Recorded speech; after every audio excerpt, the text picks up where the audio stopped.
1.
Good Thursday morning, everyone. Yeah, happy Thursday. Yeah, I'm Kelly Knapp, And I'm Lee Barrows. and we And I'm have Rayford Brown. yeah, There we you have go. Rayford. How are you guys? We're We're good. fine. Question is, how are you this fine, lovely morning? I'm just about 24 hours away from doing things. Mm-hmm. Yes, it won't be long.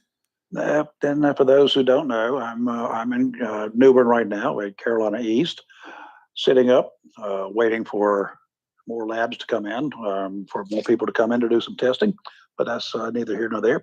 I will go under the quadruple bypass procedure tomorrow, and I'm just reading over the procedures for the next few weeks afterwards too. So it's it's a process, but everybody tells me I'm in the right place. Yeah, If I've I heard. gotta be anywhere, I should be here, and I agree with them. I Mhm, agree too. I've heard great things about Carolina East. mhm. Me too. I'll tell you what, for patient care and patient concerns and patient consideration, this is a wonderful place. They, whatever you want, they got it. They make sure your needs are taken care of. They come in constantly, not just to bug you, but they see you up or hear you up moving around, whatever. They check you out That's just to awesome. be sure. That's awesome. Yep. So anyway, I'm glad they're uh, taking such good care of you. Yes. yep. So tomorrow morning I won't be here. Well, hopefully I will be here, but not here. Right. You won't be on the Oh, air. yeah. You won't be Yeah, on the air. yeah. Have they scheduled your time yet? Well, we start about 5 o'clock as with the pre-op, and then they think the surgery will begin very early, 7:30, 8 o'clock. Wow. Okay. Takes a while to do everything they got to do, according to Mhm, what I just read. I'm like, wow, y'all gonna be busy. mhm. My goodness. Let's see. If it was me, I'd tell them, just knock me out now. Yeah, I yeah. don't want to lay there during all that pre-op. Well, that's it's just like bathing, and then whatever else they got to do. Lots of little things that they have to do before they ever get you up to the OR. So anyway, it's all good. It's all good. Yep. The worst part about it is they won't let me eat after midnight. So y'all can rest assured that 5 minutes to midnight tonight, I'm going to be scarfing down something. Oh my goodness. Yeah. Oh, Because you'll be eating all day long. Mhm. yeah, I intend to. That's the one thing here too. They got a breakfast, lunch, and dinner, and dessert, and beverage, and otherwise menu. Mhm. Which you can eat breakfast at, I don't know, 5 o'clock this afternoon, 6:30 tonight. You can eat your dinner, your entrees this morning at 7 o'clock or 6:30. I could have placed an order at 6:30. I'll be Wow. placing that order shortly.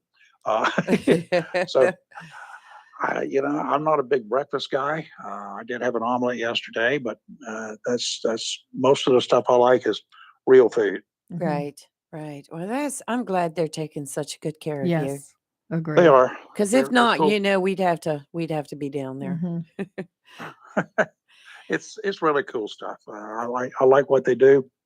If you got to do any kind of a procedure involving the heart, you're in good hands. Is all Mhm. I can tell you. Just Well, like Yeah. with Allstate.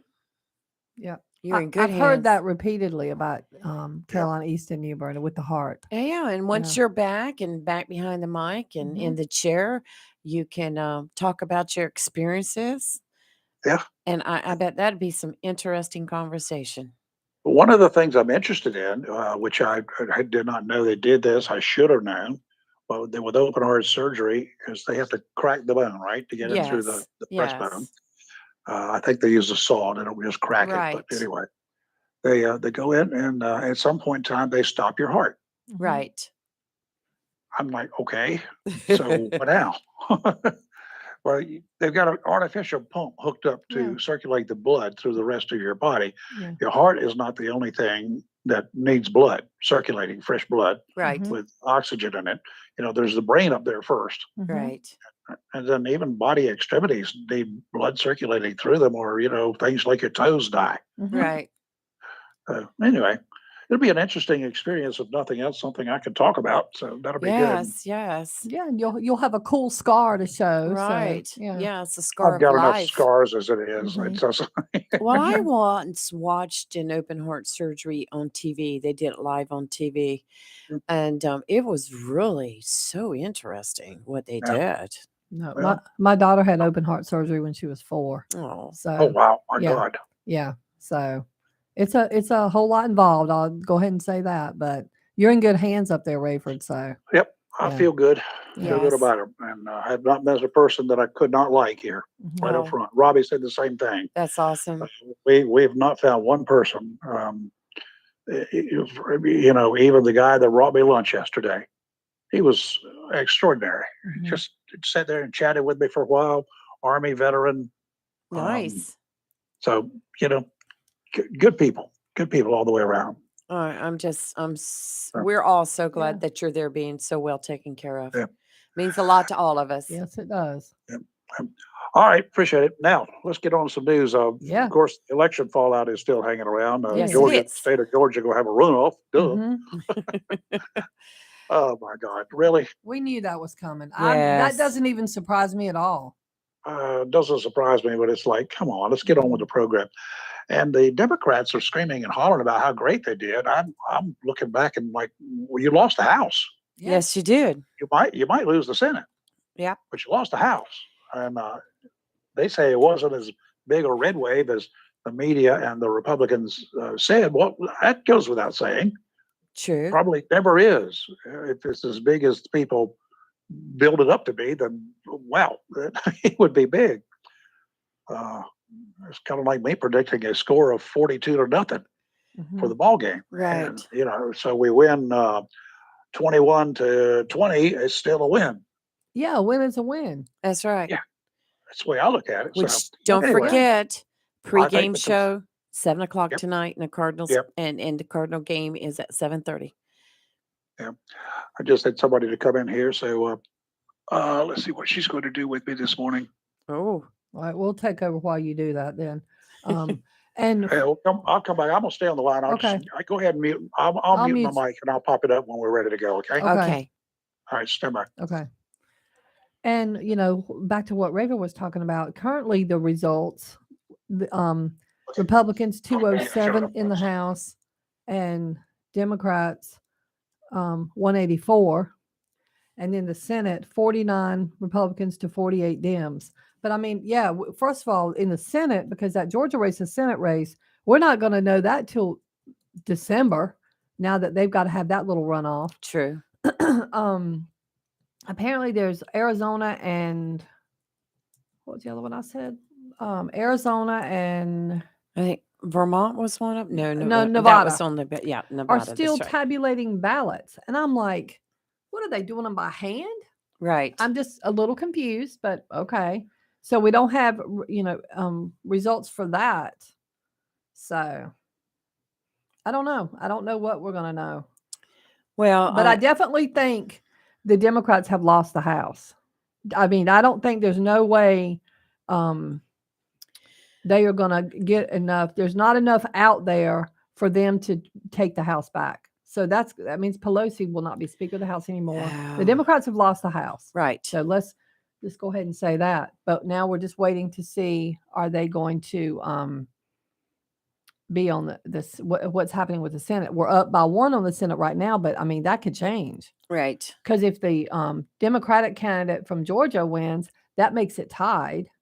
And then we still don't know what Nevada and Arizona are doing. I don't know how long it's going to know about that. So. Right. Yep. I think we're just going to have to wait it out. Even it comes down to the one runoff with Herschel Walker. I think we'll pretty much have an idea by then.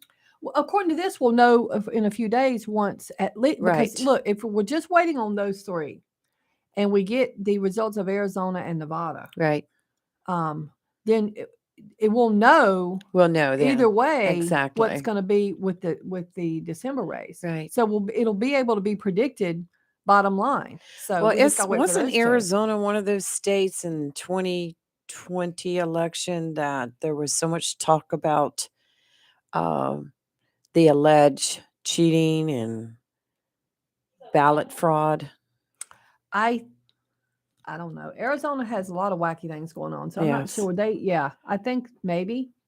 Yeah. But have you noticed though? We went through this midterm election. You haven't heard hardly anything at all about ballot fraud. Isn't that good? Well, I've been hearing about it. Well, and not mean, to the yeah. extent that we did during No, the I agree. 2020. Hey Tim, how are you? How are you? I We're hear Race Daddy and good. yonder just Yeah. kicking. Yep. Yes. Sounds Yeah, like he's we've got fighting 'em the on. nurses. I me I see had if to he's pot got his you. mic. Oh, hold on. Okay, no, they're still in there talking to him. Yes. So yeah, I potted his mic down. He told me to leave it up, but no, they're in there. He said he was going to They mute sound his like they're in end, there but fighting. So I'm not sure what's happening. Yeah. Ain't no telling. I know. Well, he's going to join the Zipper Club. I am glad I'm not going to be his nurse. Yeah. Oh, I am telling you. I'm I going am. to tell him that. Yeah. Right. It's afterwards. Not, Mhm. yeah, I was listening to him. I had to jump out of the truck, but I was listening to him a minute and talking about his bench and talk about. The cool thing about it is when he goes to sleep, he's going to wake up and feel like he ain't been asleep but 5 minutes. Yeah. Yes. And that's what got me. I, sleep 5 minutes. I woke up and they finally took that thing out of my mouth. And they said, I kept talking, Mr. Ali, I'm finding with somebody getting that dog off my lap. That's what I do remember that there was a dog on my lap. It was my dog. No, he ain't. And my sister wears her hooker red lipstick all the time, and she had kissed me all over my face, and and Lord, they had it all. She had lipstick all over me. And I remember looking at him and says, "Well, when y'all gonna do the surgery?" Mm-hmm. And You're like, buddy, the we're nurse said, done. Yeah. "Yeah, we're done. You're through." I said, "No, I ain't been asleep 5 minutes." "Oh, you've been out 6 hours." Mm-hmm. Wow. I said, "There's no way." Yeah. But, and I'm tied down. Didn't know that for a little while, but now I feel for him on it. I really do. It's something I hope I never have to go through again. Mm-hmm. And that's one reason I have gone from 297 pounds to 180 pounds and have kept it.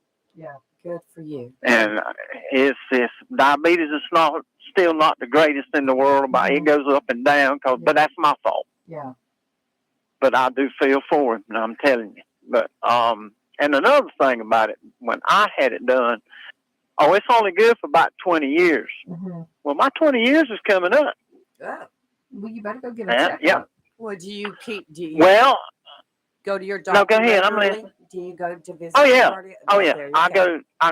go to cardiologist twice a year, and my insurance, because I am a truck driver, my insurance will pay them to do a nuclear stress test every year.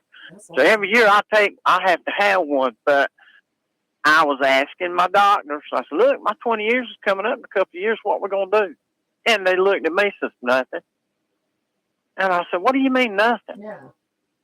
Well, yeah, back then when you had it done, it was they only talked about 20 years. And he said, "But Mr. Thomas said, you probably won't never need it again, because they took a vein out of my leg, they took an artery out of my arm, and there was an artery growing around a clot, a clogged up artery, and they just attached that one, took one out of my leg, put it in there, and they explained to me, the vein is dead. The vein died. But what it did, it grew more arteries around and this, that, and the other, and says it probably looks like a stalk of broccoli in there." That's what they tried to tell me. I said, "Yeah," I said, "but the artery will live, last forever."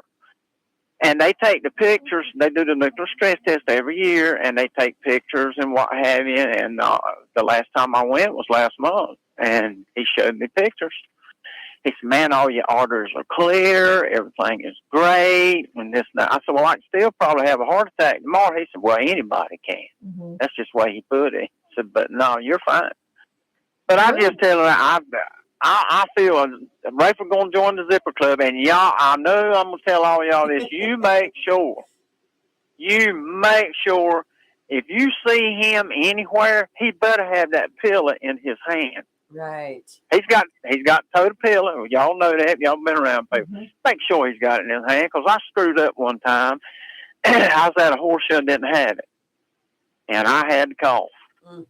Oh, And no. I grabbed somebody. Yeah, I grabbed somebody. I told the guy to turn around. And he turned around. I grabbed him and held him real tight and coughed. And then I had to explain to him what I did. And it's, because that thing, if you cough, it can bust right back wide open. Yeah. Whew. Yeah. And I had mine done in New Bern. I don't know where he's having his. He's done in New Bern. Yes. Yeah. He's in in New New Bern. Bern. I love Carolina. I'm not plugging them. Love Carolina East Hart. I'm Mhm. telling you, I love them people. They are fantastic people. Yeah, that's where he's And at. Yeah. he's in great hands. That's the best I can tell you. That's what I've heard. I've heard their heart place is just above board. So In my opinion, it is. I mean, they it's like they got me about the nuclear stress test. I said, well, I don't need it. DOT requires it every 5 years, a nuclear stress test. I have to have a stress test every year. And they got in there, something about the insurance people got in there and said, we want him to have it every year. I said, well, I don't need it. Mhm. Well, your insurance pay for it, so we're just going to go ahead and do it. So I got my doctor down pat where I meet him in the spring, and in the fall, I spend the whole day at the doctor's office. We do the nuclear stress test. We do an echocardiogram, and he reads it, and he hands me my paperwork so I can hand it to the DOT doctor. And it's just one day, and I'm done. I just have to take one whole day off, and instead of taking 3 parts of days off. And so we got that person. So they're great people. Well, Dr. good. Levine, Dr. LeKirby. Fantastic. I just want to tell him, I know he's probably not listening, Well, but he's listening. He's I getting feel ready to for him. talk. Listening. Hey, everybody. I feel for you. All right, I'm doing fine. I hear you going to join the Zipper Club. You got that right. Yeah, I hear you, buddy. Well, just like I said, I told them you popped in here. You're going to wake up. I woke up and said, after I got straightened out, I had to ask them when they were going to do the surgery. They looked at me and laughed, but we already done it. I had felt like I hadn't been asleep 5 minutes. But, yeah. That's what I'm hearing. It's going to be fine. I'm counting on it. And yeah. She was just here. She spent time checking the pulse and checking, blood pressure and doing this and this and this. She's a new one for me. She's Becca, and she's done. I mean, every one of them. They're just more concerned. Here's the button now. Push this button if you need anything. I don't care what you need. Do you need some more water and ice? I said, yes, ma'am. So she'll be. I love it. In a second.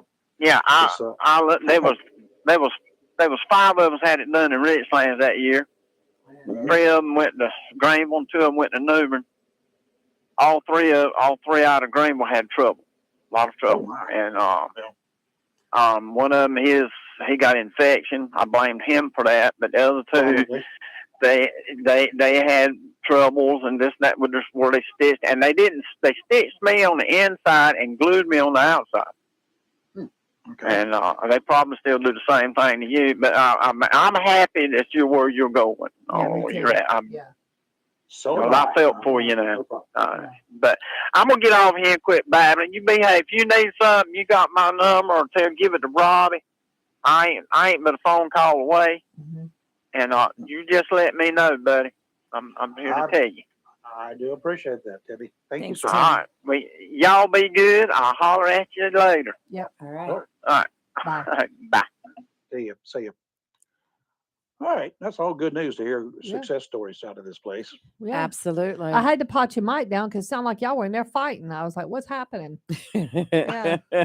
I tried to mute my mic, and no, we weren't fighting. She was just going through the stuff and telling me what was happening. So that's Good. all I know. Yeah. We should have My mic must have listened come in. We should have listened in, unmuted. but I was, yeah. She was probably giving them the what I wanted to for. We hear it, could have heard that. Yeah.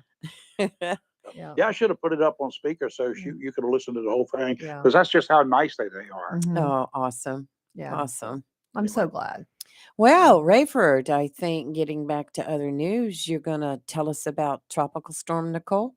Yeah, what was once a hurricane, Tropical Storm Nicole, now downgraded Mhm. after making landfall along Florida's east coast, was a Category 1 storm hurricane this morning. Made landfall about 3 o'clock, not very far from Donald Trump's place, Vero Beach, bringing with it strong winds and what they're describing as a dangerous storm surge. Evacuations ordered across many sections of Florida. The storm surge will peak at about an hour and a half. It's still building, so they're still having to fight it even as we speak. This is only the 3rd time in recorded history that a November hurricane has made landfall in Florida. 3rd time. Wow. November hurricanes are unusual that they make it to land. So anyway, that's the first one was in 1935, 85, and then this year. So interesting. Tropical storm conditions will continue along the east coast of Florida into Georgia and South Carolina within the warning areas today. Tropical storm conditions will spread northward along the west coast of Florida to the coast of the Florida Panhandle through tonight. The storm came ashore on the east coast, of course, is going to cross over right to the edge of the west coast of Florida. And if it goes out into the Gulf, then it could build up into something stronger. but the winds by the time it gets there will be down to about 50 miles per hour. It should not be much more than that. It's dangerous storm surge still expected along the east central and northeastern coast of Florida, portions of coastal Georgia, and the Florida Big Bend. That's along the Gulf Coast. The surge will be accompanied by large and damaging waves along the Atlantic coastline. In other words, we ain't out of the woods yet on the East Coast from South Carolina south. I think North Carolina north, we're good to go. The hazards will continue to affect much of the Florida Peninsula and portions of the southeast United States. Nicole will produce heavy rainfall today across the Florida Peninsula. Flash and urban flooding will be possible across portions of the Florida Peninsula, along with renewed river flooding. Isolated flash, urban, and small stream flooding will also be possible Friday, tomorrow, in the southeast through the central Appalachians. Get that, including the Blue Ridge Mountains and extending northward through eastern Ohio. Really? West central Pennsylvania into western New York by tonight into Saturday. This thing's going to go so far west in North Carolina and in South Carolina that it's a mountainous storm. That's what it's going to be. Yeah. So that's good for us, bad for them. But the winds are coming down fast as soon as it stays on land. Unless it gets out into the Gulf, the winds will continue to diminish, and it will be mainly a rain producer. Right. Well, we definitely need the rain because we're still in a drought condition here in Onslow County. So we could I don't know how stand to use much it. we'll get. I just don't know how much we'll get along the East Coast. Yeah, I think they're saying for this so year, far west. maybe a half an inch, in some areas an inch. Well, that will be good actually. But Yes. anyway, okay. So the game is on for tonight. Yes, it is. The game is in Havelock. The kickoff time is 7:30 tonight. Pregame show is at 7 o'clock. Of course, WSME will be there broadcasting from the game live, and they'll do a pregame show at 7 p.m.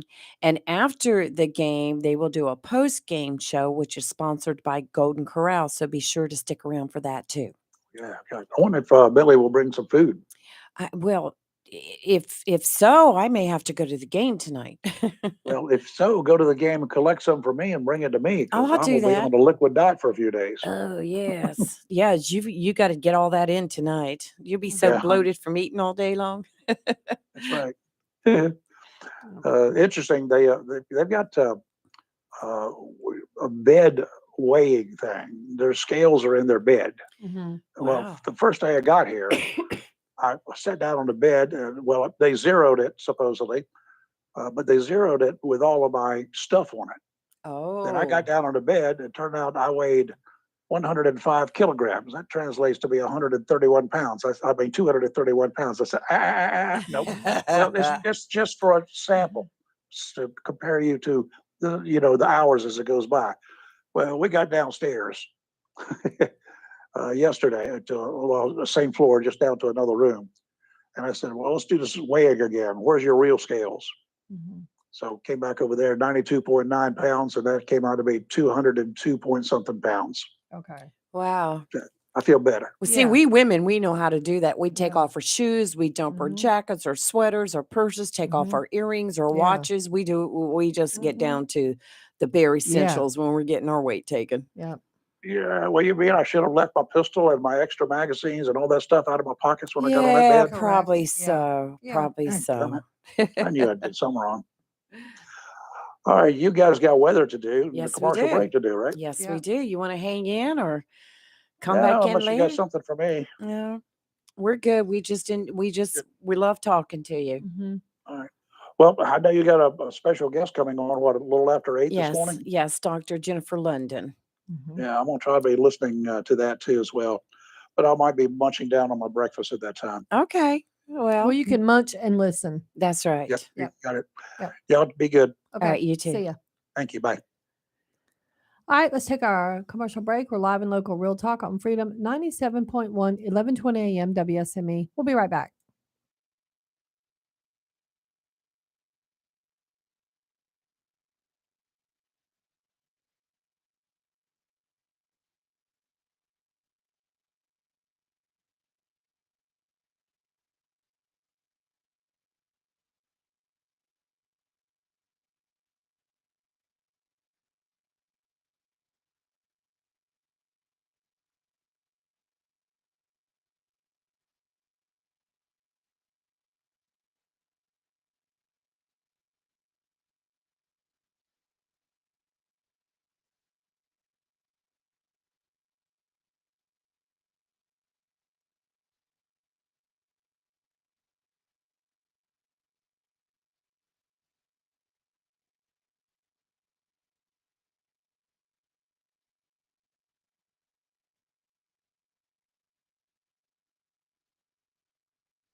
And we are back ready to do some weather. Yeah, let's start with the marine Yeah. forecast brought to you by Tideline Marine. With a team committed to the boating and fishing community, Elise and George have made it a priority to make sure your experiences are good ones. While it's not practical to tell you how to repair your motors, Tideline understands that there are many things that you can do to save time and money. Right now, Tideline Marine has a Veterans Appreciation Sale going on through November 15th with 15% off all bait and tackle. So be sure to take advantage. Some other offers to take advantage of right now include a 20% off all gift shop items and a $10 card off on tackle purchases over $50. Tideline Marine, 159 Oak Bridge Street, conveniently located across from the Wildlife Boat Ramp in downtown Jacksonville. Right now, we have a small craft advisory that is in effect through late Saturday night. Today, east winds 20 to 25 knots with gust up to 30 knots, seas 9 to 12 feet, dominant period 6 seconds, adjacent sounds and rivers very rough. Tonight, southeast winds 20 to 25 knots with gust up to 30 knots, seas 9 to 11 feet, dominant period 6 seconds, adjacent sounds and rivers rough. Friday, southeast winds 20 to 25 knots with gust up to 30 knots, seas 8 to 11 feet, dominant period 5 seconds, with the sounds and rivers rough. Friday night, southwest winds 25 to 30 knots, seas 7 to 10 feet, and Saturday, southwest winds 15 to 20 knots, seas 5 to 8 feet. I think you should just say stay out of the water Yeah, till at least Sunday. Keep your boats at home. Yeah, maybe Monday. Dry dock them. Yeah. Otherwise, on land, today cloudy, high of 74, and it is going to be windy. Tonight, the rain is going to start. It will be a low of 68 and windy again. Tomorrow, showers and thunderstorms, high near 80, gusty. Tomorrow night, mostly cloudy, low of 65 and still gusty. And then on Saturday, partly sunny, a high of 78. Saturday night, cloudy, low of 50. And then Sunday, huge drop in temperature with a high. It'll be sunny, but the high is only going to be 60. It's summer Yeah. Friday, Saturday, and winter Sunday. I'm telling So, you. And it's just going to feel biting. I mean, Mhm. because when you have that big of a difference. It's a good So, day to stay inside and put up your Christmas tree. Mine's up. One of I them. still The haven't other got one's to it not. yet, but I'm getting to it. One is up. Anyway, a big shout out to the United States Marine Corps on their Yes. 247th birthday today. Happy So, birthday, Marines. Happy birthday, Marine. Do you Mhm. know former commemoration of the birthday of the Marine Corps began on 10 November 1921? That particular date was chosen because on that day, the Second Continental Congress resolved in 1775 to raise 2 battalions of Continental Marines. And that's how the birthday was founded. Well, they are celebrating. Yeah, so if you see a Marine, whether on November 10th, regardless of whether Marines are stationed, deployed, whether they still are on active duty, a reserve, a former Marine, you will always hear happy birthday, Marine. Mm-hmm. So if you see a Marine today, past, present, always a Marine, be sure to wish them a happy birthday. My uncle was a Marine in Vietnam. He's patrolling the streets of heaven now, Right. but I still will say happy birthday to him. And what's So- the Marine's most famous saying? You know. What you talking about? Semper Fi? Yep. Yeah. Semper Fidelis is Al- the motto of every Marine. Always faithful. Always Yeah. faithful. Mhm. Well, you know, I lived the Marine Corps Mhm. growing up in a military family. My dad was a Marine. So, anyway, and that brings to mind tomorrow we're going to have It's Brigadier Veterans Day. General Yep. Kevin Stewart in here talking about honoring our veterans. He Yes. is now the CEO of the Carolina Museum of the Marines. So, he's going to be our special guest tomorrow. So, be sure to tune in for that. Yep. My dad was Army. My uncle was Navy in the Yes. battle, and my uncle was actually in the Battle of Okinawa. My dad was in the Army in Korean War. My father-in-law was Korean War veteran and Vietnam veteran. Two or three tours in Vietnam. My Yeah, father-in-law. my dad was World War II. Mhm, He came in right at the end of that. mhm. uh, My Korea, dad was and Korean. several Yeah. tours in Vietnam. So Mhm, Yep. we all have fathers to be proud of. Yep. And then you're married to a veteran? I am. Mhm. Yes. Air Force veteran. Air Yep. Force. hmm Yep. So a lot of military in my family and love veterans. So it's a good Yeah, thing. well, happy birthday, Marines. Happy birthday, Marines. Celebrate. I know there's been a lot of balls going on the last, couple of weeks. And Yeah, a lot of stuff. Yeah. pictures on social media. Everybody getting dressed up to go Yeah, to all the which is balls. good. And maybe, hopefully, soon, in a couple years, in my lifetime at least, we'll have a center here for all the Marine Corps balls. That would be good. That would be awesome. Yeah. Yep. So anyway, And for those that have asked, and we've had a few people ask, there was a news conference yesterday about the Yes. officer involved shooting that took place right near here, the studio, the day before. Not a lot of information was given other than that the SBI is handling the investigation, which is protocol when that's right. which makes sense. District Attorney Ernie Lee, as well as Chief Mike Yanero participated in the news conference yesterday. So, and the officer that was involved is as protocol. So please don't jump to any conclusions. There has been put on administratively, but that's what they always do. That's right. Yeah. So it's and they're conducting their investigation, and the SBI will release more information as they, I guess, deem fit and wrap up their investigation. When you're investigating something like this, you're doggone well not going to start releasing information while you're in the investigative stage. It just doesn't work that way.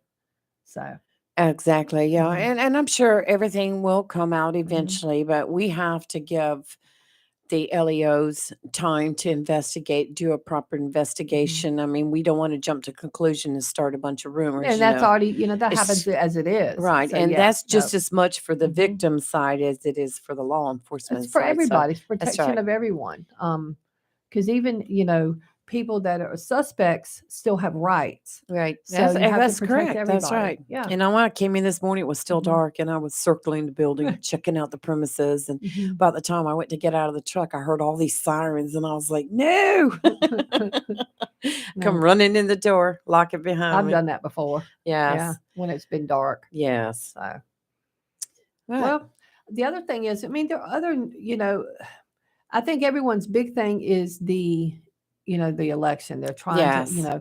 get the governor's elections figured out and the, House and Senate figured out. And It's going to take a little while. is, So it's because- just like we were telling Doug Yeah. yesterday when he called in and gloating, Mhm. Doug. there's something to gloat about. It's we've got to give it time for everything to just settle down and all the numbers in, and then we'll see where we stand. I kind of feel like if the House stays the way it is, where Republicans have taken it back over, Right.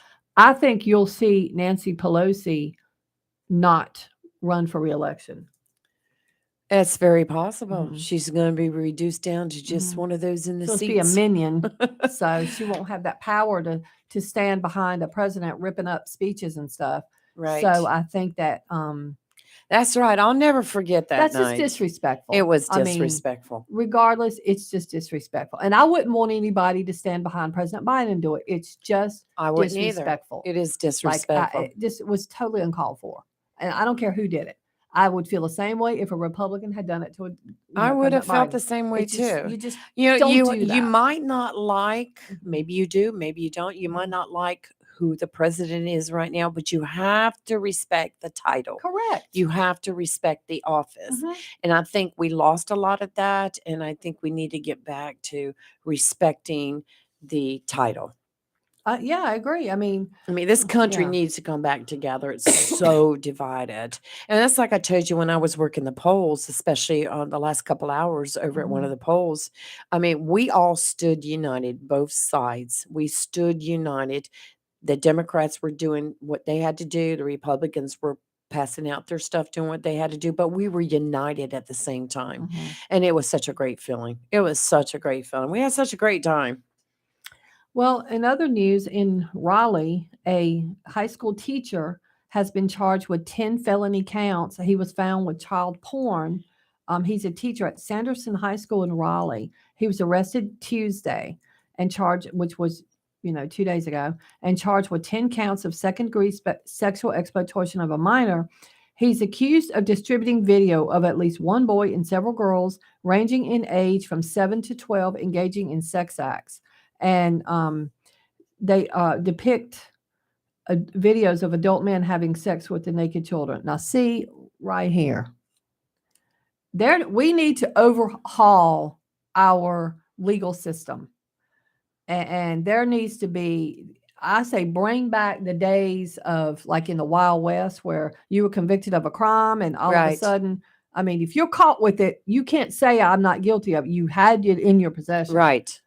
And this is sick. My grandson is 8, and this just sickens me to think. Um, so he was given a $500,000 bond. Was he bonded out? He's being held on $500,000 bond. Right. So, oh man, this is, and I don't think 500,000 is enough personally. Nope. I just don't. And I say you let everybody in there know why he's in jail. Let prison justice deal with it, or there needs to just be. Well, I won't say it on the air. I'll just think it. So that'll just be better if I just keep it thoughts about Yeah, my it's just unreal. vigilantism to It's just myself. unreal. Yep. Exactly. Let's take a break real quick, and then we got a caller holding. So caller, hold on. We're live and local real talk on Freedom 97.1, 1120 a.m. WSME. We'll be right back after these commercials.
And we are back, and we have a caller holding.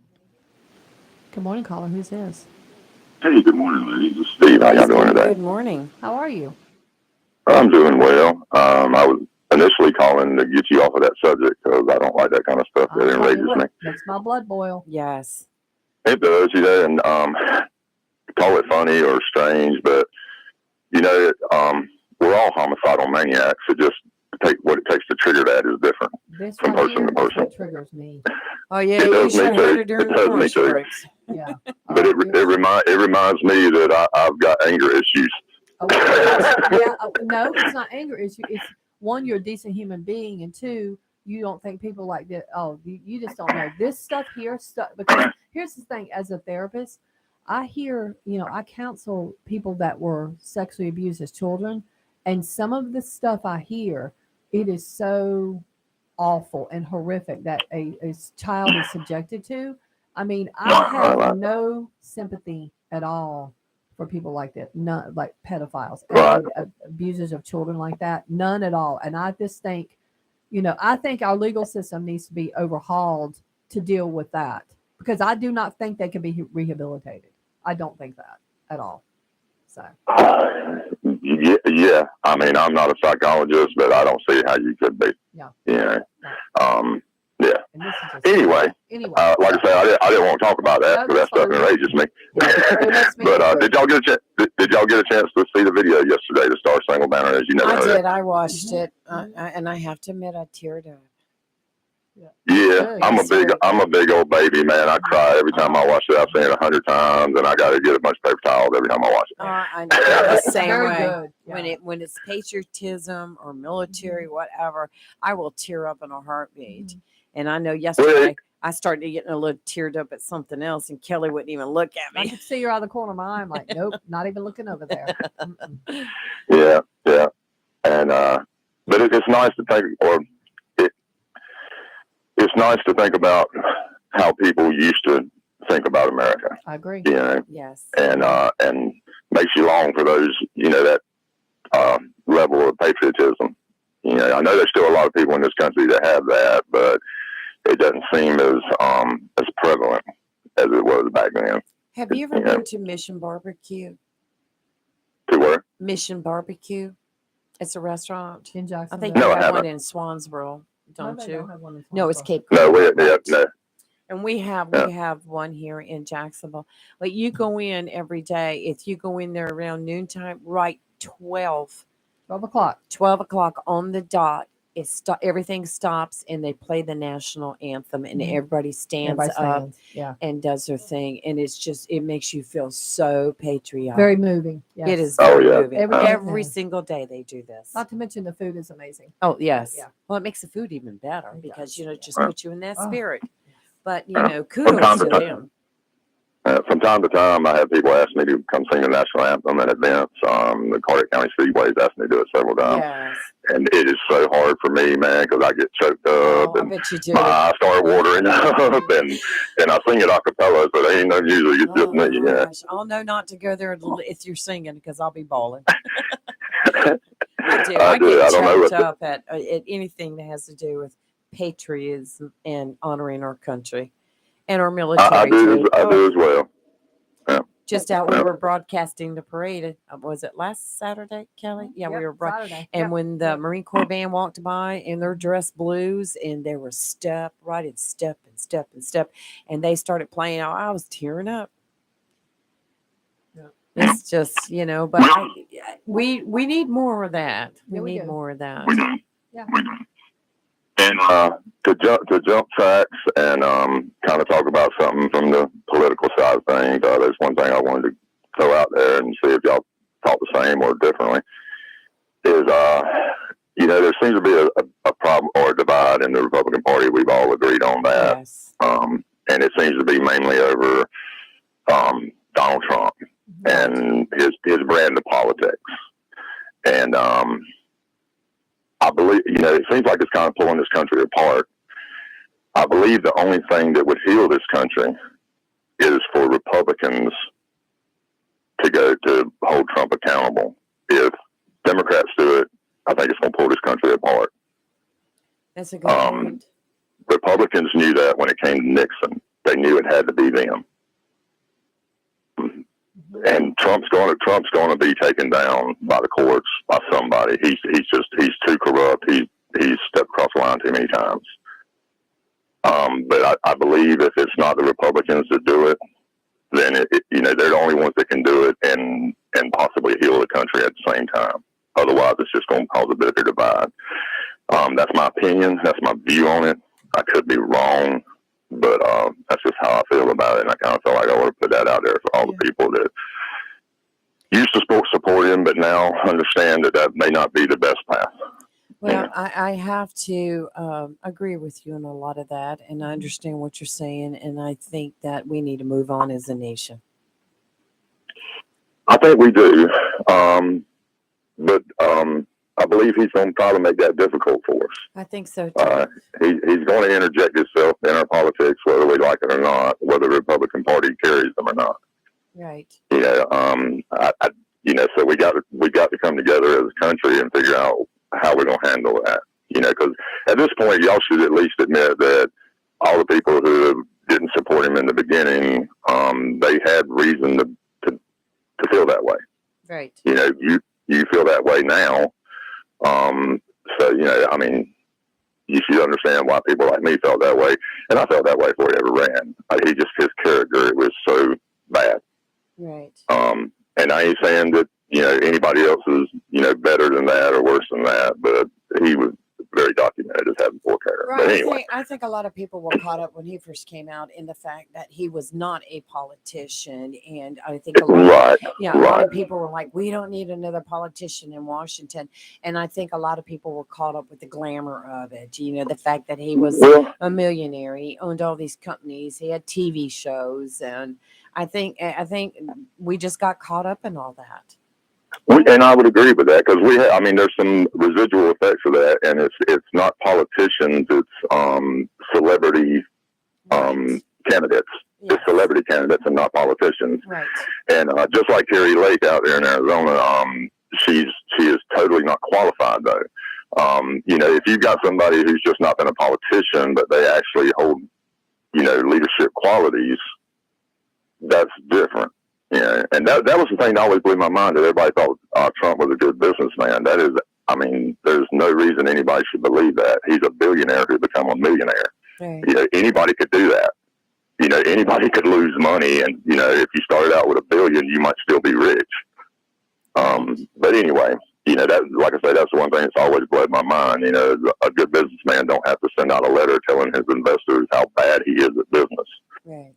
Yeah, but anyway, not trying to beat y'all up about him, but I did want to put that out there that I think that, that the Republican Party, not necessarily Republicans individuals are starting to, see the light. Mm-hmm. But the party itself is the one that needs to just tell, be like, no, Trump, you're too much baggage, something, I don't know what, but if they don't do it, then I guarantee you're going to see something different now that midterm elections are over. And once we get the House and the Senate settled, I think you're going to see a lot of people coming up and not supporting him and just more or less telling them no. So we'll have to wait and see. I hope. See. Yeah, we do. But like I say, oh my God, let you go. I know I've been on here too long. No, we're at our break. Well, past our little break time. So as usual. Well, thank you guys for letting us Thank you speak. for calling. Y'all have a blessed day, and Raver, good luck today, buddy. Be praying for you. All right, we'll see you later. Bye. All right, Live and Local Real Talk. We'll be right back after these commercials.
And we are back at the top of the hour. That's and right.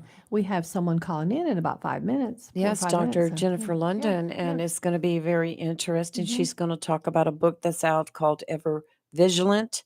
It has to do with the military, and we'll introduce her when she calls in. Mhm. She should be calling in just a few minutes. And kudos to Kelly on that board over there. She just skipped right into Fox News, Yep. got it right out of the way. So good job, I Kelly. think this might be her. Yes, that's great. Good morning. Good morning. How are you? Good. How are you? Is this Dr. London? Yes. Yeah, we were just talking about Yeah, you. we were. Let me just introduce you real quick to the listening audience. Dr. Jennifer London holds a PhD in psychology from the Ohio State University and a postdoctoral education in marketing from the University of Pittsburgh School of Business. She has a diversified background in strategic planning, business development, executive hiring, development, and outplacement, as well as marketing and community relations. She is the president of her own consulting firm where her work has included evaluating and developing potential customers nationwide for the development of new and expanded markets for companies ranging from private business to Fortune 100 corporations. Many of Dr. London's current activities focus on military and patriotic initiatives. So, welcome to the show, Dr. London.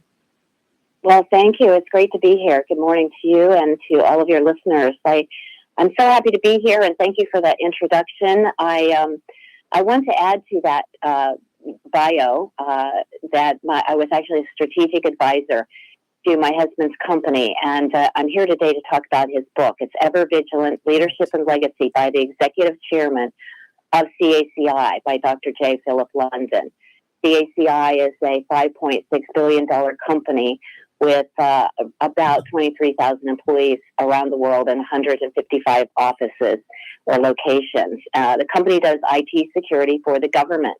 Right. My husband actually went to the Naval Academy, did 12 years of active duty, 12 years of reserve, and took a job at this small consulting company that he grew to a Fortune 500 company that's now on the New York Stock Exchange.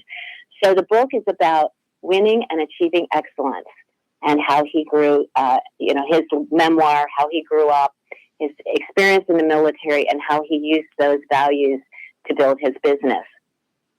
Yes. I started reading the book last night, and it's very, very interesting, and it's really a great read. And we'll be sure to put the link on our Facebook page for people that are interested in, obtaining the book. And it's a great read. So far, I'm doing good. It's a lot of reading, but I'm really enjoying the book. Well, it's written in his style. It's not sort of a textbook. It's like he's talking to you. So hopefully that makes it a little easier to read. He didn't want it to be a dry, like textbook type book, although he does offer some of his key examples of building being an entrepreneur within a company, taking the risk, identifying the opportunities, and making the company what it is today. And I might add that my husband spent 50 years growing the company through primarily a strategic acquisition program. The company did 80 acquisitions, if you can grasp that, over that period of time. But unfortunately, he passed away after he completed his memoir in January of 2021. And so that's why I'm here talking to all of you, because he has a good story to tell, and I think folks will find it very interesting. Yes, and he has talking about flying helicopters and some of the stuff I remember reading. It was late last night and I started reading this, and it was so good, and I didn't want to put it down, but my eyes kept telling me different. Yeah, he was an aviator in the Navy. He loved flying helicopters. He was actually in the Cuban Missile Crisis, the Cuban Missile blockade, down during that time. He was on a carrier, flying Sikorsky helicopters. So he was a little part of history. He was also on the recovery team. He was assigned to the recovery team for John Glenn's orbital trip around the first, American orbit around the Earth. So he had a little experience with history, and as a result of that, he said he really, wanted to promote patriotic and military organizations because and we traveled all around the world. We recognize what a treasure America is. If you travel around the world, you really see that we live in a wonderful country with the great opportunities and freedoms that you don't experience in other places. Yes. I know he tried very hard to go to Vietnam and could not get there, and tried to do everything he could to go serve in Vietnam. And it's just his career is just astonishing to read about it. It's fascinating. Yeah, it's funny. He tells that story because he was very bright. I mean, he's graduated among the top of his class from the Naval Academy. He went to the Naval Postgraduate School out in Monterey, and a number of his classmates were going to Vietnam, and he wanted to get there as well. He really thought he could fly a helicopter on missions down in the Mekong Delta. But the Navy they valued his brain and his intelligence, so they sent him instead to the Naval Academy to teach. But he talked about trying 3 times to go to Vietnam, and he said he even appealed to, I think, his commander from the USS Randolph, and he said, basically walked in his office and he pretty much, threw him out, saying, "London, don't come in here again." Right. The Navy made up its mind where they wanted him to go. And then he got a doctorate at George Washington University, went into business, and but always stayed close to his Navy roots. Yes. He continued to support Navy organizations, and I might add that all proceeds from Ever Vigilant Leadership and Legacy by the executive chairman of CACI, all of those proceeds go to military organizations, which he had supported and I continue to support. Many of them Navy.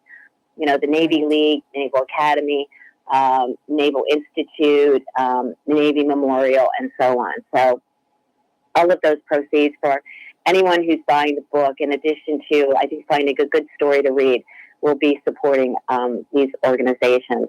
And that's awesome. So we'll definitely put out the information on this book on our website and on our Facebook page, so people can take a look at it and give it a good read. It's just, I'm kind of halfway through it. Like I said, I was reading it last night and just fascinated by this man, that all that he did. It's just such a fascinating read. He was very unique, and he was also known to be able to kind of read trend lines. He actually started talking about the importance of cyber security long before the military. The chief of naval operations gave a presentation to Jack's board of directors, and Jack at the end said, "Well, what are you doing in cyber?" And Jonathan Greenert, the CNO, has talked about this a number of times, and he said, "Well, it's not high on our priority list right now." And then, in fact, I think Jonathan does a forward in the book and mentions this and says that, weeks later, they had a major breach, cyber breach, and he said suddenly it got to the top of the list. So Jack's, his ability to kind of foresee these issues, also the electromagnetic spectrum, the importance of our dominance in the EMS.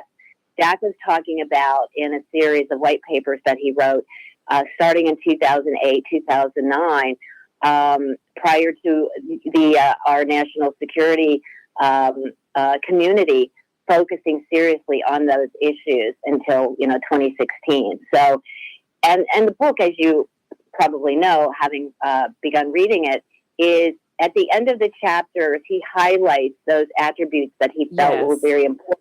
Yes. Like determination and vision and so on. So those are little nuggets of, key elements he considered important in advancement of his career and his leadership. Yes. Now, CACI, he worked there for many years. Now, was he CEO at one time? Yeah, he was CEO for 23 years. Right. So the company was a small consulting firm that was started by 2 individuals who worked at Rand Corporation out in California. The company put out a software program called SimScript, and Harry Markowitz and Herb Carr started a consulting company to help the people that bought this SimScript program troubleshoot and problem solve because they were, the company didn't offer that. And so Harry left. This company started in 1965, and Harry he left. No, I'm sorry, 1962. Harry left in 1967. He was only there for about 5 years. He left. Herb actually grew tired of basically trying to handle the company day to day, so he brought in Jack in 1972 and basically said to him, "It's in his book. You take care of it. I don't want to have a boss, but I don't want to be the boss." And so Jack led the company from 1972. He started at a lower level, but quickly, because he was, hustling and making things happen, ultimately became the CEO. And then from there, in 2007, he became executive chairman and chairman of the board, and continued to provide. He became a thought leader at that point and continued to engage the company with customers, work on the strategic acquisition program, and he wrote another book called "Character: The Ultimate Success Factor," about the importance of integrity and ethics in business. And he promoted that. He spoke to over 10,000 people around the country, a lot of military organizations, to underline the fact that it's so important. If you differentiate yourself as a company that has high character and strong integrity, your customers will trust you to do the right thing. Right. And so he really emphasized that.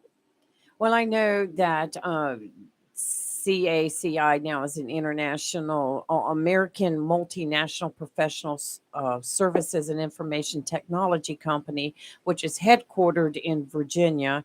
And they provide services to many branches of the United States federal government, including defense, homeland security, intelligence, and healthcare. So he grew that company. He grew that company. Yeah, and I think especially this week with elections, and as we look at our leaders and our government leaders, it's important to have good leaders that serve our nation. Absolutely. And I think, again, in this book, Jack was a real role model. The people who knew him saw him as a true. There are a number of articles, interviews, and so on over the years.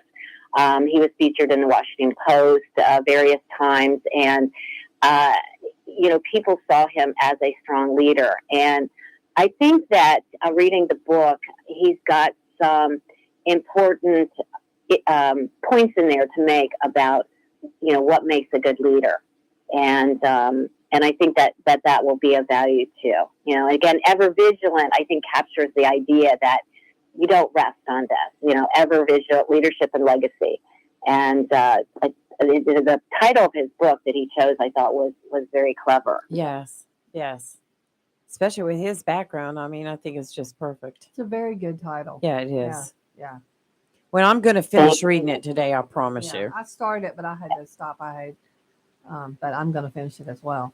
Yes. Yeah. Well, I think, again, I'm so glad you're reading it. It's, again, he was a kid from Oklahoma, modest means.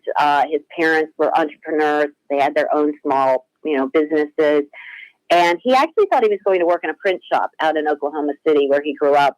And then he, met a friend's older brother, who went to the Naval Academy, and that got him interested. And then, and you may have read this, he was working in concessions, going up and down in the bleachers of the University of Oklahoma, selling Coca-Cola, when he saw the Blue Angels do a demonstration, and that hooked him on aviation. So these, again, I think reading the book, you see where different situations in his life sort of turned, created the light bulb to go on in terms of what he was going to do and where he was going to do. As I said, he lived a life of purpose and consequence. He certainly had a full life. Yeah, and when we wake up every day, he and I had a little sticky on our vanity that said, "Make it count." Right. And it's still there because every day we got up and decided we were going to make that day count. And clearly he made his life count. I've been told by many people that he mentored folks. Without even being visible on that. A number of the flag officers in the Navy who rose up into leadership roles. Over time, he had actually called them up, said, come and have lunch with me, and mentored them. And I've heard so many stories of where he reached out and just, quietly knew sort of who to reach out to, Right. and what to say. The current CEO of the Navy League said when he left, he was the 13th Master Chief Petty Officer of the Navy, was working in Pennsylvania in a job that wasn't too appealing, but it was okay. One day got a call from Jack who said, Mike, I'd like you to come down and have lunch with me in my office. And the result is today he's CEO of the Navy League. Jack, envisioned him in this position and just picked up the phone and called. And I mean, there are just many examples of that. Well, reading the book is an inspiration. It kind of makes me want to go out now and maybe take some more college classes and do something different, even though I've already had my career, but it does motivate you. And I think there's one, I had to go back and look it up, but there's one part where he talks about the key part of the equation: avoid distractions. I have seen over the years, my experience, how distractions and diversions can only lead to mistakes, reduce quality and productivity, and cause delays. So identify the steps needed to meet your challenge and then commit to those steps. Smaller goals can help you reach larger ones and motivate you to reach higher. Celebrate your accomplishments. And I think a lot of us fail to do that these days. Maintain a positive mindset by focusing on the positive results you want to achieve. Big goals bring big successes. And that paragraph right there just really struck me. And I looked back over my career and I'm thinking, what more could I have done? And sometimes I wish I had done more. But a big question right now is to all the listening audience: how do they get this book? Well, the book is available on Barnes & Noble and Amazon. All right. And so it's pretty easy to get a hold of. And as I mentioned, all of the proceeds go to military organizations. That's awesome. Primary Navy, but we've done that with all of. He's written, a few books, and I have another one I'm finishing up too. It's called Character Profiles in Character: 16 Americans and the Traits that Define Them. So, right. You've written quite a few books too. Yes, I mostly co-authored, and so. I going back to what you just said, Jack did believe that building anything of size and value takes big thinkers and thinking big. Right. And I think reading that book it's never too late. He always talked about being a lifetime learner. So there's always opportunities to expand on what we do and what we know. But again, it's Ever Vigilant: Leadership and Legacy by the Executive Chairman of CACI. By Dr. J. Philip London. It's available at Barnes & Noble and Amazon, and all proceeds go to military organizations. Right. And we appreciate that. Well, Dr. London, thank you so much for calling in and Yes, talking thank with you. us and sharing all of this. Kelly and I will finish reading that book today, we promise, Yes. but it's very captivating, very Yes. captivating. Absolutely. And I appreciate Wonderful. that all the proceeds are going to the veteran organizations. And that's really important right here at Veterans Day. It's heartwarming. So thank you so much for that. Wonderful. Well, it's been my pleasure. Thank you so much. All right. Thank you. Have a great day. Have a good day. Thanks, you too. Bye-bye. Bye. All right, let's go to our commercial break. We're live in local Real Talk on Freedom 97.1, 1120 a.m. WSME. We'll be right back.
And we are back.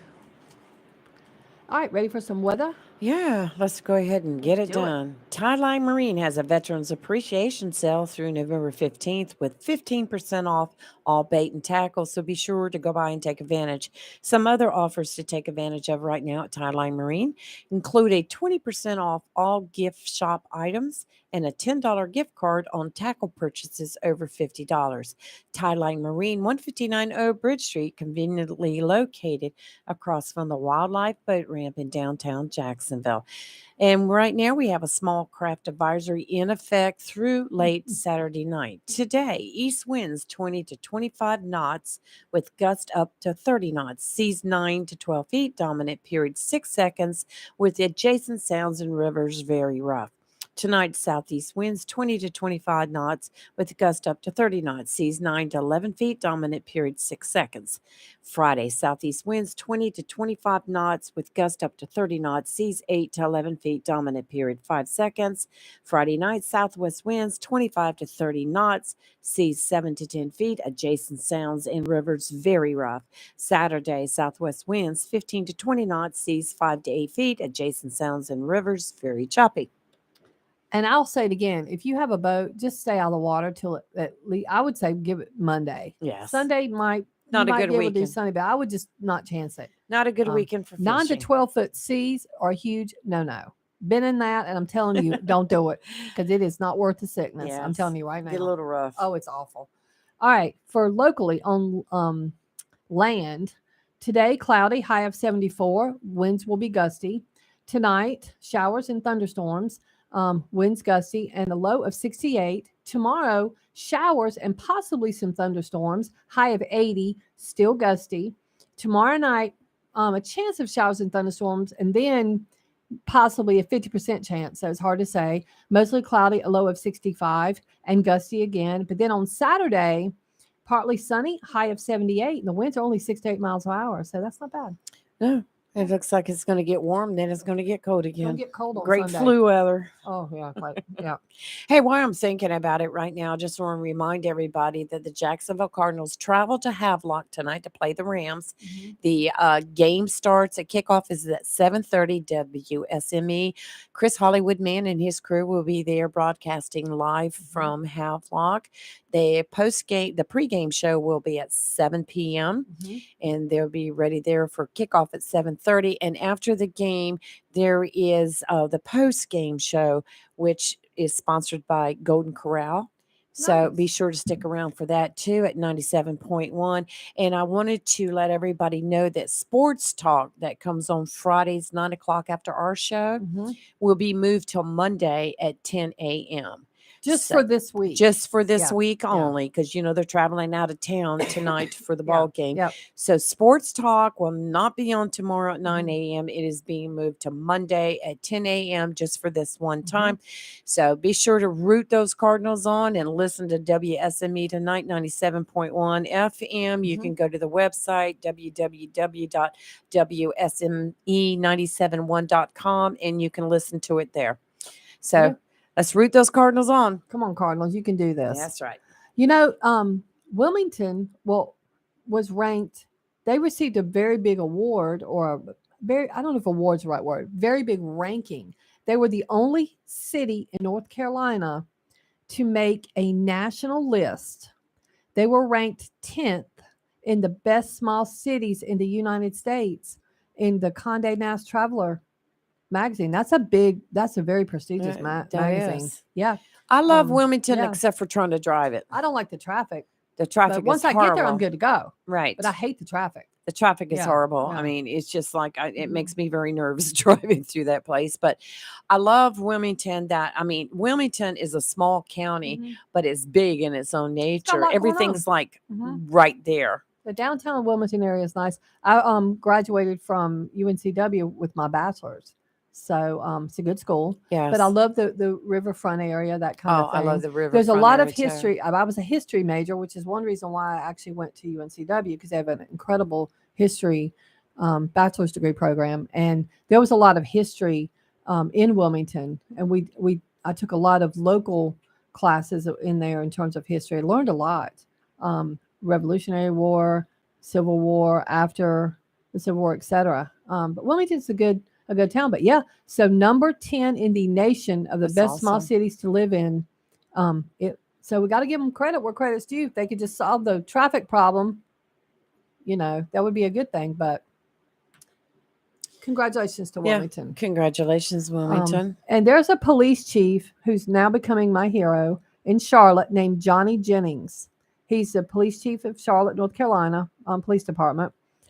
And remember, Rafer and I have been talking quite a bit lately about judges and somehow how the bond system and how we think the North Carolina bond system needs to be, overturned and Right. or revamped. Revamped would be the right word. But then also we've talked a little bit about, sometimes these judges make these wacky decisions. Well, yesterday, this Chief Johnny Jennings came out, and good on him for doing this. He criticized the local judge's decision to reduce a repeat violent offender's bond from $2 billion to $50,000. His most recent set of charges, and I said recent, are first-degree kidnapping, second-degree forcible rape, assault on a female, sexual battery, assault with a deadly weapon, and other charges.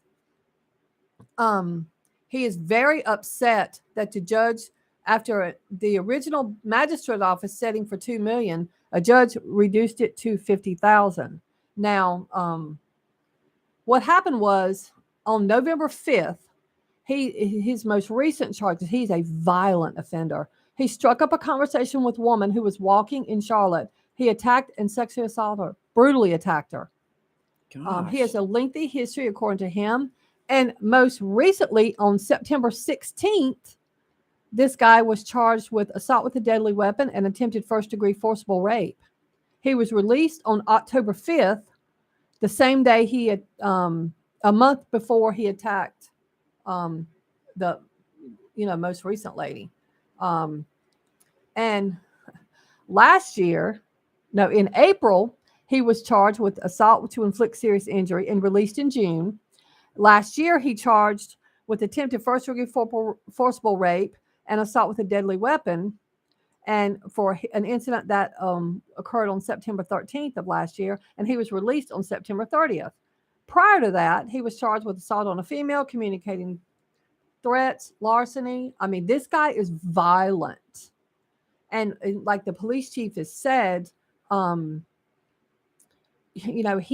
this guy lowering that bond is going to make it easier for this guy to be out. And it's just a matter of time before this guy's going to kill somebody. I mean, as if sexual assault isn't enough. We've talked about, and we've heard so many, and we've talked about so many stories like this. And the police chief said, look, we continue to ask our judicial partners to take these crimes just as serious as we do. He said, there is no bond amount that is sufficient for communities' peace of mind regarding their safety. And this, kudos to this police chief, because he's 100% right. He is. And I am glad to, for a while, I think law enforcement, sometimes chiefs and like sheriffs and stuff were kind of silent, but they're starting to, speak out, because they're having to rearrest and re-engage, and they're having to deal with the victims and see the horrificness of these crimes. This guy is, I'm going to tell you right now, this guy's dangerous. Just reading what was listed here of his charges, not to mention what we don't know.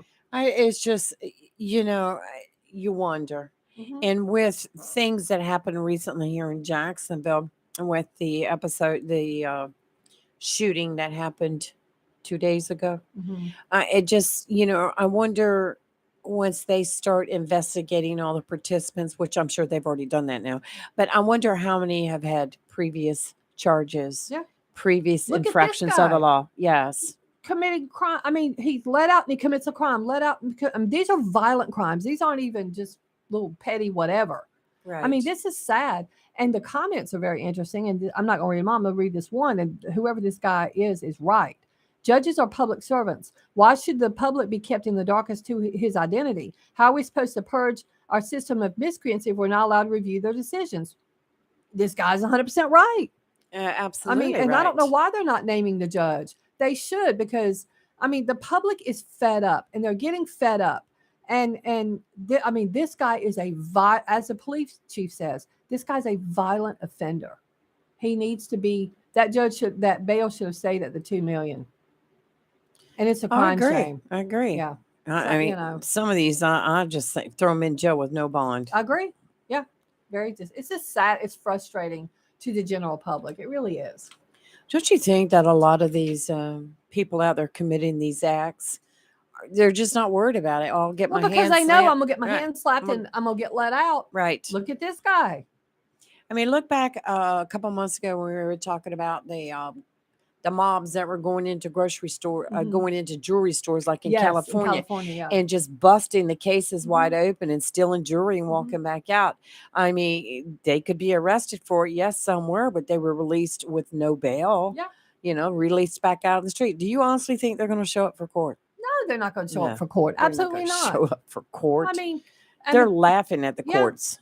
because they can get away with it. Exactly. Yeah, it's just It's also frustrating. It's frustrating for the average citizen. It really is, and that's why I think, and that's why if you look at these elections, look at the North Carolina Supreme Court election, the judges election. Right. I Yeah. mean, it's Republican after It's Republican after Republican Republican got put majority on now. there Right. because people were fed up with how things were being done. I mean, and these judges have to take into account if you've got a repeat violent offender, why I would love to know the rationale for why that judge thought I'm gonna lower it from 2 million to 50,000. Why? Why? Yeah, oh, that's a good question. Good question. Well, you know what? I think that, Forcible rape usually means that they have used a weapon of some yes, sort, yes, whatever it is. right. I mean, rape is a terrible crime in itself. It is. But he's got all kinds of assault charges in this. I mean, that is terrible. We have a caller. Yes, we do. Good morning, caller. Who's this? Hey, it's Steve again. I figured out y'all the ones that made me call in multiple times because y'all always saying why. I wish somebody would tell me why. Yeah, tell me why. I don't know for sure, but I would suspect that it comes down to a matter of resources. We probably don't have the resources to keep all these people incarcerated, so they have to figure out some way to keep them flowing back out because they probably don't have the facilities to keep all these people incarcerated till their court date. Well, then leave the ones in that are violent like this guy Right. and let the little petty crime person, Right, the guy right, caught right. with pot or the Right. whatever, let them out. Right.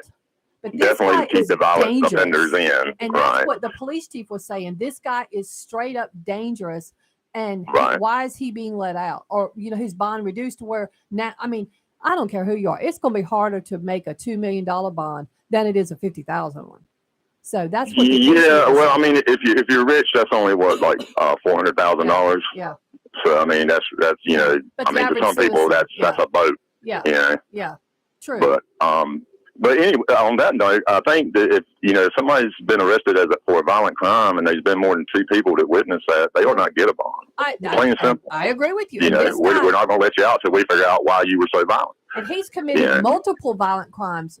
I mean, just from last year to now, Right. 4 or 5 times. I mean, serious crimes. That's what I'm saying. Right. Like, and I don't know how this works always, but I would assume surely when they went in to set that bond or they had to have had some kind of hearing for the judge to lower it, there had to have been a prosecutor in there. They can't say, Your Honor, this person has been arrested multiple times for, rape and violent crime and assault with a deadly weapon. He needs to keep this high bond. Someone had to argue it either way. Now, obviously, his defense attorney would have been like, yeah, let my client reduce his bond because that's what their job is. But why did the prosecutor not say it needs to stay? Right. And this is Well, why and law like I said, enforcement's frustrated. I would imagine that somewhere along the line, somebody has to have a conversation about logistics. If you can't just send everybody who needs to go to jail because we don't have the resources to handle that. Right. Yeah, and I mean that's a reality. If everybody who we thought should stay in jail stayed in jail, we'd have to pump a lot more money into building jails. Or So I mean, somebody has to have that conversation with the judges or somebody along that line to say, hey, this is all the flow we can handle, so we have to have some alternative types of incarceration, house arrest, or. So I'm sure that they tell the judges, you got to spread it around. You can't just send everybody to jail. We can't handle that. But I don't know that's the case, but I would assume through logistics that would have to be the there case. needs to be criteria. If you're charged Right, with this, and I'm sure you there stay is, in jail. but if you're charged with this, we're going to release you on some piddly bond or Right. just not even give you a bond and just let you go out. But Right. this guy here needs to stay in jail. And they are liberal judges up there that Very just much hand so. down ridiculous, ridiculous, Yes. sentences too. I mean, Yes. there's that side of it, but I was just trying to throw out a possible logistical issue that might cause even a judge who wants to send somebody to jail to be like, okay, well, this might be one that I've got to, put them on, supervised probation, intensive supervised probation or something, But this guy's So- not one of those. I mean, he's No, I would agree. I would agree with that. He's I would the agree with poster that. child of why Yeah. you need to keep that bond at $2 million. Yeah. Right. But I would think in a high crime, big city area, that the logistic problem would be even worse for them. Well, if Trying to figure out how to handle all those people. if it's serious enough for the police chief to speak out against a judge, then it must Right, be right, this right. one. This guy's very violent, and I would say two, this particular case, right, and yeah. it sounds like to me also that, and I don't know who this police chief is. I don't know anything about him, but it sounds to me like as well he's had enough because he's speaking out. Because a lot of times they don't speak out because they have to work with these judges. You know what I'm saying? Like they're not trying to cause a rift, but this guy made this guy mad enough for him to he put it out there yesterday. He said, "Oh, But I no." would imagine if you research it a little bit, there's probably a lot of police chiefs in a lot of cities that feel the same way, that the criminals are not being held as accountable as they should, that they're letting them back out. That's a common story that's been going on for decades in every city across America. Well, I've heard him talking So, to him, absolutely. I would think that leads me to believe it's more of a logistical issue than even a liberal issue, because it even happens in conservative areas with conservative judges. Well, I think they need to revamp their criteria. Well, speaking on this, let me ask you a question. I think we, like you say, we ought to clean out the jails and the prisons for people with nonviolent, offenses. If somebody's not violent, I don't know. That seems like that ought to be a way that we can, thin them out a little bit more. Because, like you say, there are people in there for nonviolent offenses, and people for violent offenses are walking the street. That don't make no sense. Makes no sense. None. Yeah. Well, let me ask you both real quick. Here's something for you. What city in the United States has the most crime? Yes. That I'm not sure on. I think it's one that would tell you if I remember correctly, but I don't All remember. right. Memphis, Tennessee. Memphis, Tennessee. Can I you believe believe that. that? How about that? Memphis, I believe Tennessee. Yeah. I'll tell you another one that's really high is Little Rock, Arkansas. Yes. Yes. If you look that one up, that's an odd one too that sticks Well, out. we got Anchorage, Alaska. That's second. Albuquerque, New Mexico, and then Lubbock, Tennessee. Lubbock's, Texas. Yeah. Yes. Yeah. All right. What's the safest city? The safest city? Yeah. I would Safest go cities in with the probably United States. Swansboro, North Carolina. I'm going to say Bismarck, North Dakota. All right. Columbia, Maryland. What? Yeah. Columbia, Wow. Maryland. I would never have thought that. No, I wouldn't have either. But must be, the total score. And I think that's a blue area as well. It is. I hate to put that out there, but Well, I was going to say that, but I thought, no, let's not get back I had into a family that. member used to live in Columbia, and that's Right. it's right outside of DC, and that surprises. It's a little more affluent, so I could see that, I guess. Right. But I'm still quite surprised. Yeah, interesting. all right. Well, I'm gonna get Interesting off of here. I fact. just Okay. wanted to jump in with that little one. Thanks, Steve. Y'all have a wonderful day. You too. All right, let's go to commercial break. We're live in local real talk on Freedom 97.1, 1120 a.m. WSME. We'll be right back.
Yesterday we had talked about states that voted. There was 5 states that had it on their ballots to legalize recreational marijuana use, Uh-huh.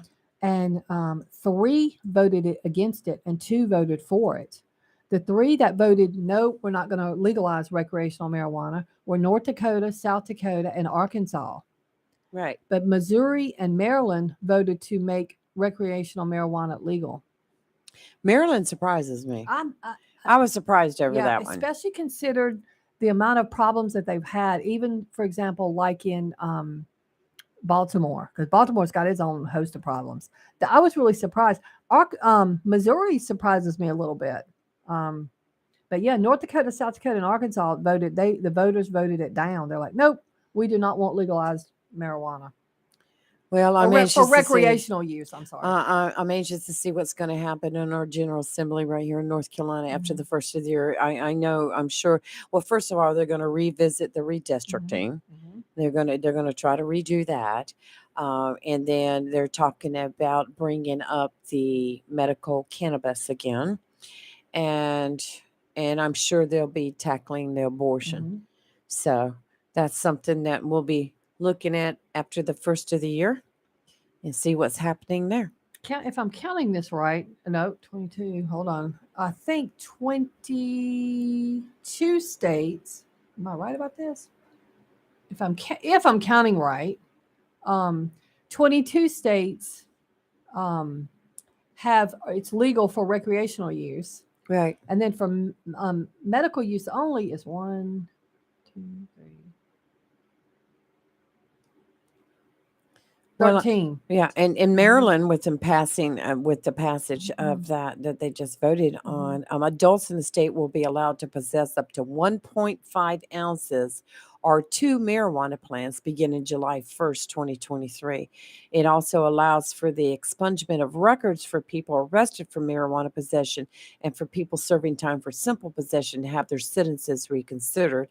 And it also establishes a cannabis business assistance fund for small businesses as well as minority and women owned businesses entering the cannabis industry. Wow. Well, I'm going to tell you right now that what was it, 1 ounce or whatever, 1.5 ounces? Is Yes.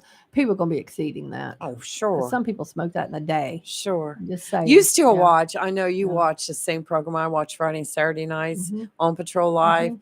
And everyone they stop, number one, they don't have a driver's Of license, course not. or they have an illegal gun Mhm. in the car that Yep. they've kicked under the seat. Yep. But they always end up finding marijuana, Mhm. and they'll have a medical card with Mhm. them. But the 1 ounce, 2 ounce, whatever they're allowed in South Carolina, Mhm. especially because we see a lot of that. Yeah. They've got like 10 pounds. Mhm. And I'm like, well, dealer felony. Exactly. I mean, and the weird part about it is, according to this map, South Carolina doesn't allow it at all. Right. North Carolina, South Carolina, Georgia, Tennessee, Kentucky, Indiana, Texas, Kansas, Nebraska, Iowa, Wisconsin, Wyoming, and Idaho do not allow it at all. It's interesting. Just a few states. Yeah, and Yeah. North Dakota, you were saying, voted against They it. voted against it. They shut that down. 55%, They're but like, nope, that's pretty we're good though. shutting that down. Yeah. 55%. They came close to Yeah. being a tie right Well, there. they use, because North Dakota has it for medical use, Right. and so does South Dakota. But they and Arkansas has it for medical use. Right. But absolutely, they wanted to expand it to recreational, and they're like, nope, we're keeping it at this. Right. Well, gosh, we're right there 10 minutes to Yep. the hour again. Let's go to Gotta our break. Yep. go to our break. Our last commercial for the day. Yes. So we're live in Local Real Talk, and we will be right back.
And we're back for our last about 5-6 minutes. Yes. So, Yes.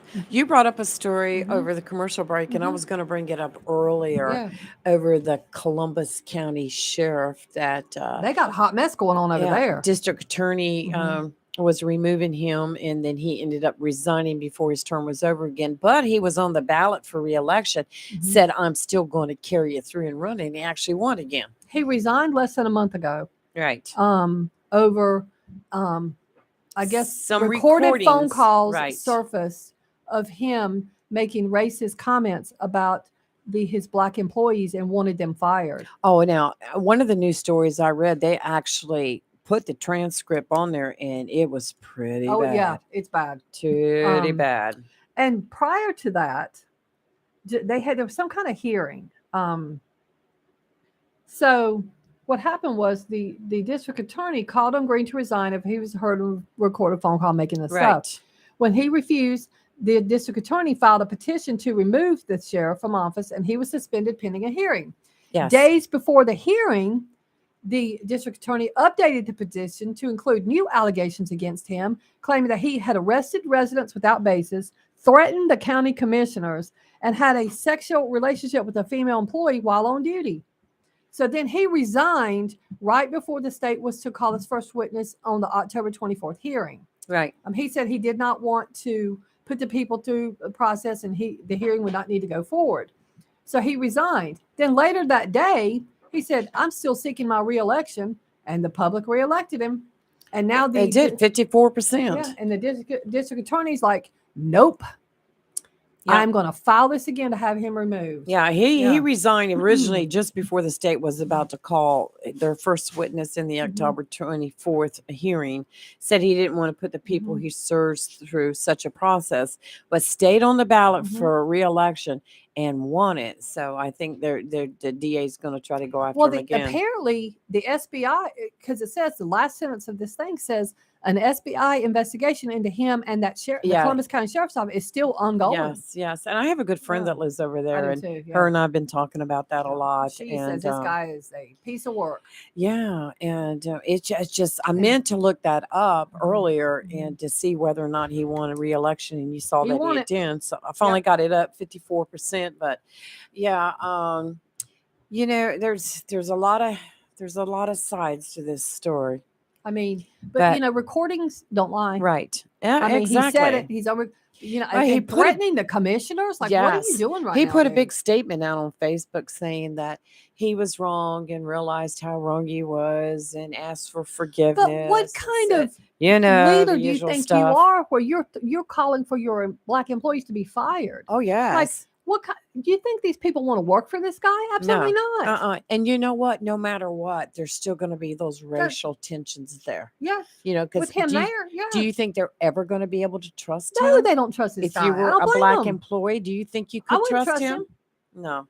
If I worked there and I'm a white employee, I wouldn't trust him.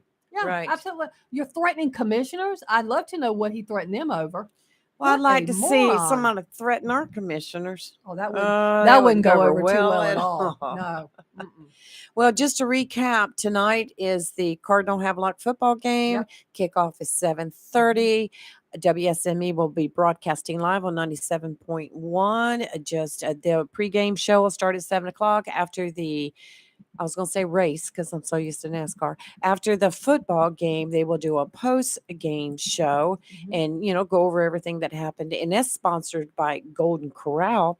So be sure to listen up on that. Sports Talk will not be on tomorrow morning. It is moving to Monday at 10 a.m. just for this week. So I just want to remind everybody, go Cards. Yep. Come on, Cardinals. Y'all can do this. We can. They've got to win for Rayford. I want this game dedicated to Rayford today. Yes. So, all right, everyone, have a wonderful day. Be safe out there if the rain starts in today, and be safe. If you have a boat, don't go out on the water. Right. Just don't even do it. And our special guest tomorrow, Brigadier General Kevin Stewart, going to be talking about Veterans Day and honoring veterans. So be sure to tune in. Okay, everyone, have a good day, and we will see you tomorrow morning at 7. Be safe. See you later.